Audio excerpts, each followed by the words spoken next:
What's going on, everyone? It's Tay with Spectacular Gadgets, and I just want to show you guys something real quick. What I would suggest you guys do is to make sure you do have a screen protector on your Google Pixel Fold.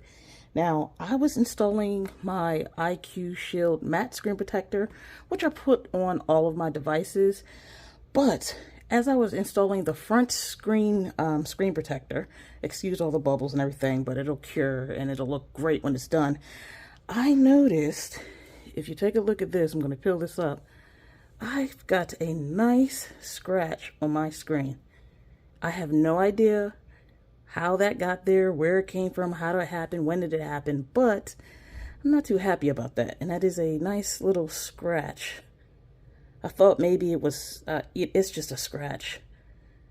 So just to let you guys know, I would definitely go ahead and put a screen protector on your device as soon as possible. All right, y'all. Till next time.